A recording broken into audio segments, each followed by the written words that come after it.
Ah.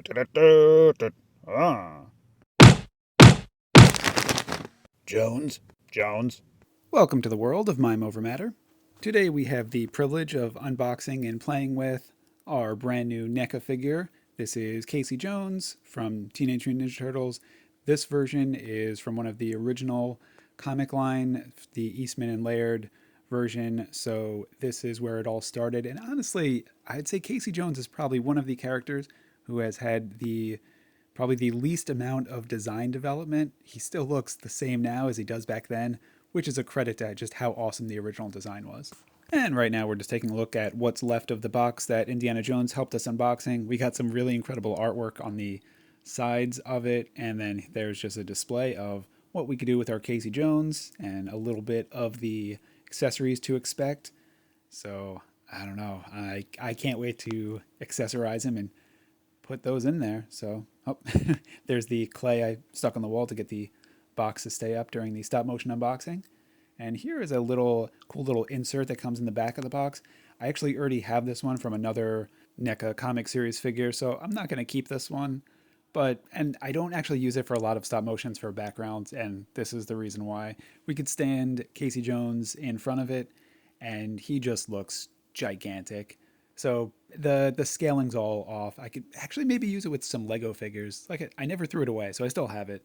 So maybe I'll play around with some Lego figures so I can get some use of it. It looks amazing. It just doesn't work for the normal 6 inch, even 3 3/4 inch figures. They're just too big.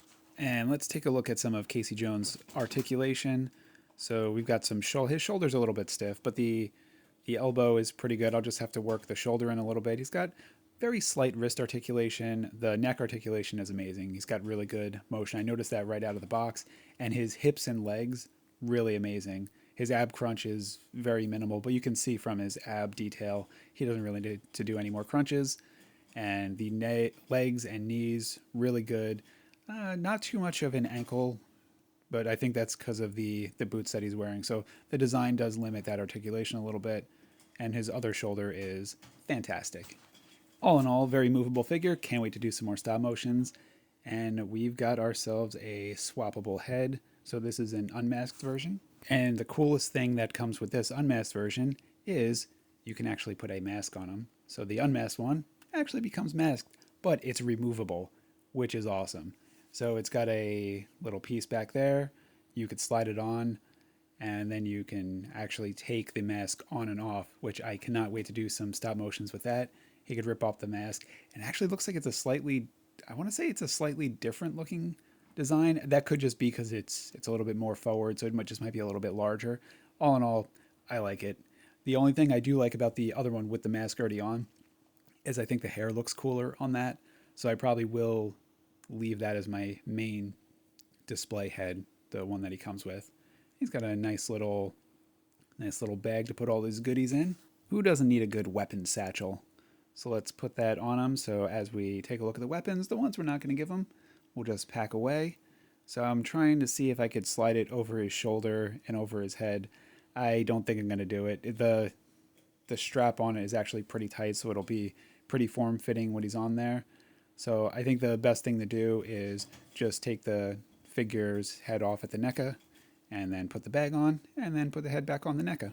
And that's one of those accessories that I need to make a decision whether or not I'm going to keep it on him at all times. Doing stop motions with the bag on might be a little bit tough, especially if the weapons start moving around or if I do one of the flat stop motions where he's standing against a wall. So we shall see. But for now, I'm going to enjoy. Actually, I just slid over his shoulder, so I think that confirms that during stop motions, probably not going to be wearing the bag. But hey, I might surprise myself, and you might see it in one or two. And honestly, just with the most basic poses, Casey Jones just looks absolutely amazing. So I absolutely am loving this figure. So we've got a few swappable hands that can hold his weapons. So it looks like these are the ones that'll hold the main weapons, the bats, the hockey sticks. So of course, we're going to take off the punching hands and we're going to put those on, which from a visual perspective, it actually looks like it could double as a fist. It's a very tight hold. So I'm actually not too concerned with, even if I'm just going to have them punch somebody, I could leave those on and they can pass as a punching fist. And there he is looking good with those hands. He is ready to accessorize. He wants to grab some weapons and he wants to go be the vigilante he was born to be. So the first up, we have the hockey stick, which I do like the hockey stick as far as one of his weapons goes, but there's two others that I think have already claimed the spots in his hands. So as much as I like the hockey stick, it looks just as cool in his backpack. And then, actually, there's some paint transfer all over. Looks like it came off his hand. So yeah, there's a lot of paint chipping. I've had this before with some of the NECA comic figures. Doesn't really happen too much with the movie figures, but the cartoon figures as well. So paint transfer is a thing. Now we've got a golf club, and this is the third of the bonus hands. It's just a little tight grip for the golf club, which is really amazing. It's a dedicated hand just for that one accessory. So I absolutely love that. So we'll put that in his bag. And then his last two accessories, which are the coolest weapons I think he has, those are the little taped up baseball bats. So he's going to get one for each hand. And just seeing the paint transfer coming off of the hands from when we swapped them out, I'm trying to be a little bit careful putting that in so that I don't knock off any more paint. I think it's going to be okay. Usually it's just at the joints and the pegs and everything where it comes off, which is fine. It doesn't actually impact the look of the character.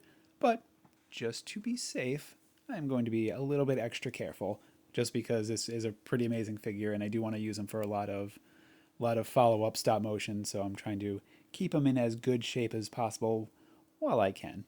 And there we have it. Casey Jones is ready for a night out on the town, just beating up bad guys. He is fully loaded with sports references, enough to make you go batty.